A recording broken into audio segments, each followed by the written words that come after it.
Well, g'day, I'm Steve Lanchester and welcome to Full Bore.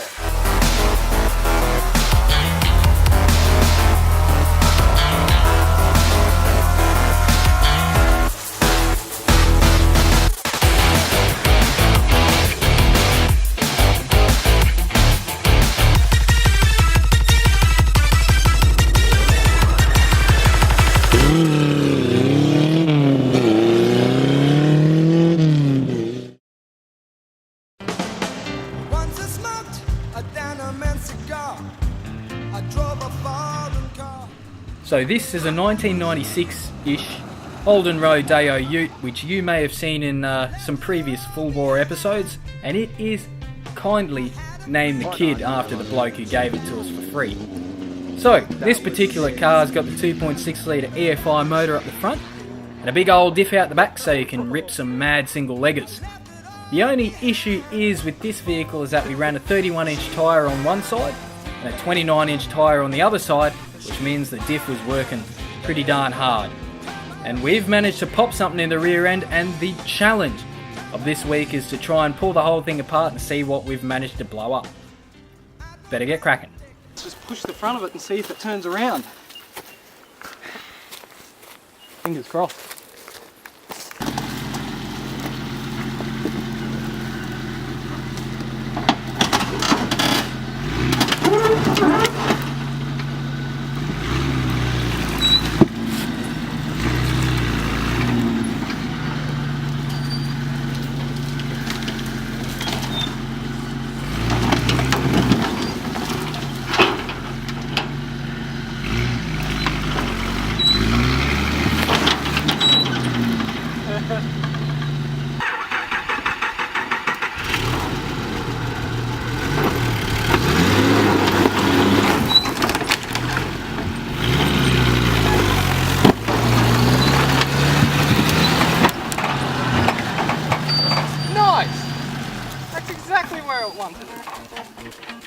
Okay, time to see if it's got brakes.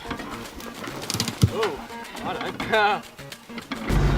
Okay, so we are currently taking this Rodeo down to the engineering facility at the bottom of the hill. So it's practically just going down under its own steam. Oh, here we go. She stopped. Oh no, it's going again. So I've got a rope between this big bad boy and the Rodeo to stop it from rolling all the way down the hill.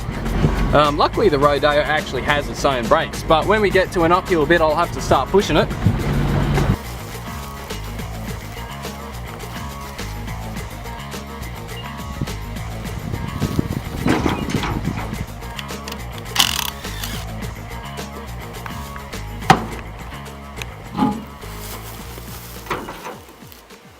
These are tricky little screws sometimes.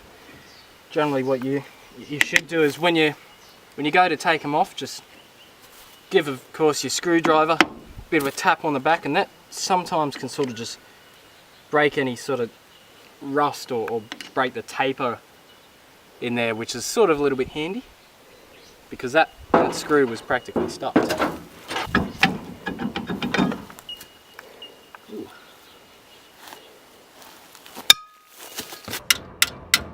Poor spanner. Somehow, the first time in the history of the universe, I have managed to actually undo a brake line with an open-end spanner. Generally, you turn it into an absolute dead perfect circle, and therefore you can't touch it with anything except for a set of vice grips. But I'm quite happy with that. Why don't manufacturers just put disc brakes on the back of utes? This is probably one of the mysteries of the universe. It's flaming easy just to chuck just a normal disc brake on the back. If anything, it's probably cheaper nowadays, I don't know, but I think the manufacturers just like making people muck around with drum brakes still.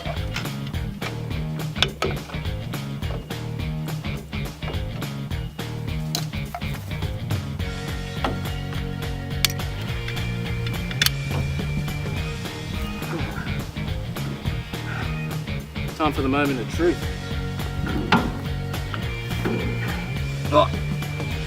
Oh, she's fine.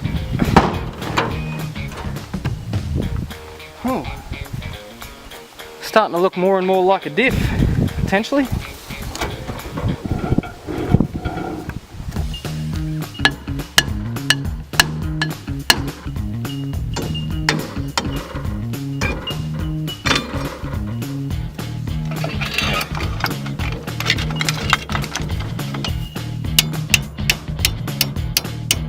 Quick tip, and probably one of the oldest tricks in the book when you go to remove your axle is, you know, if you don't have a slide hammer or something like that, you just grab the old drum brake, chuck it back on the hub, and then you just go like that.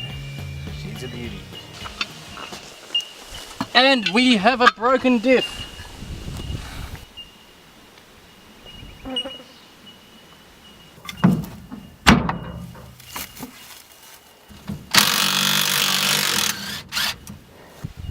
So it looks like somebody has,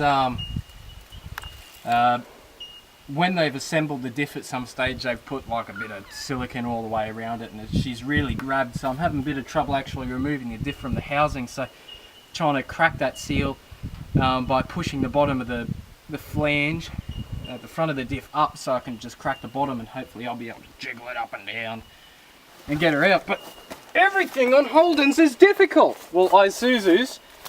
Yeah.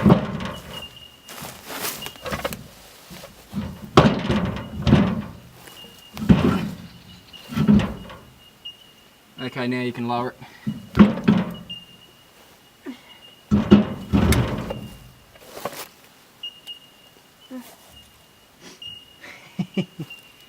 Oh, that's delicious. Okay. Nice foot. Sorry. Essentially what that is it's just metal slime.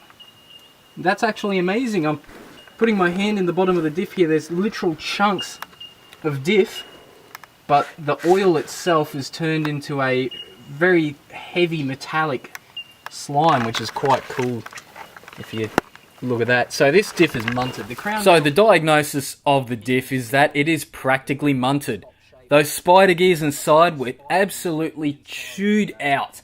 So, one way to fix it in our search for twin-legged skids is to take it back to the full-bore engineering facility of science, grab the welder and lay some thick slugs into it.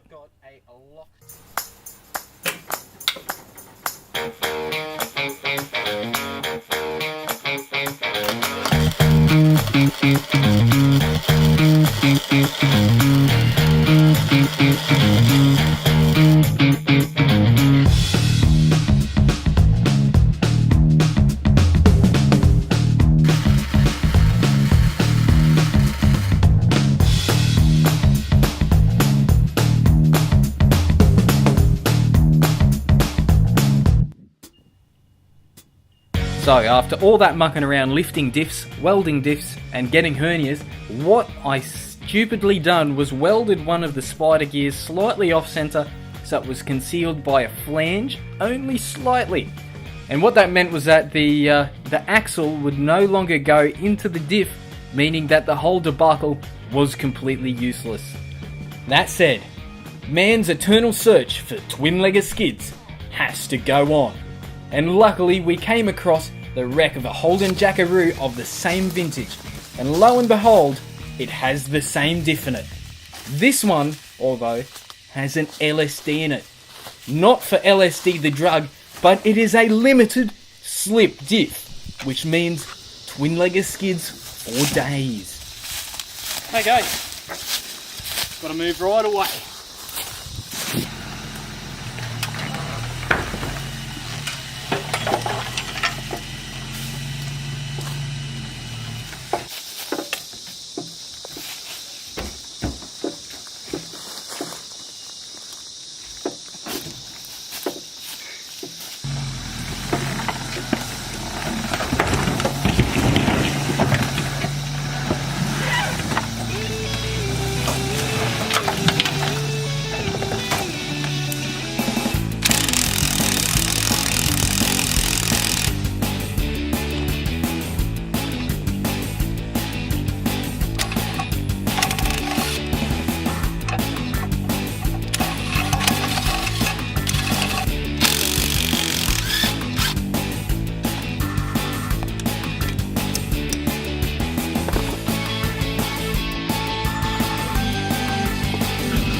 Oh no.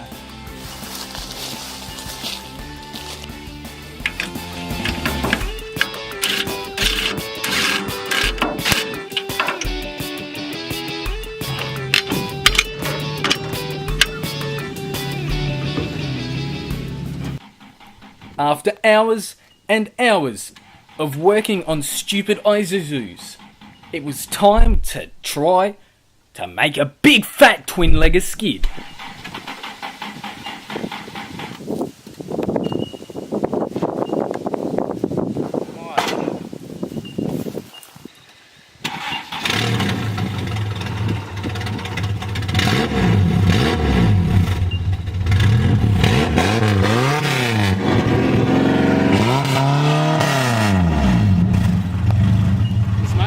Yeah.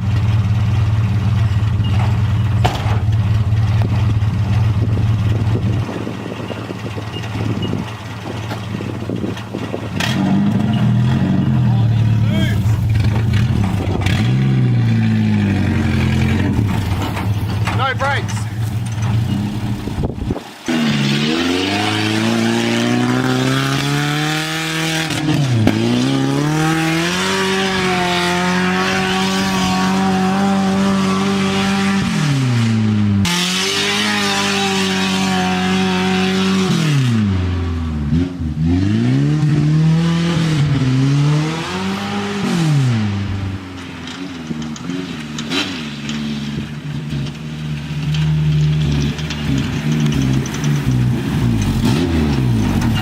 Oops, not stopping.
I reckon this whole debacle has made me grow as a person.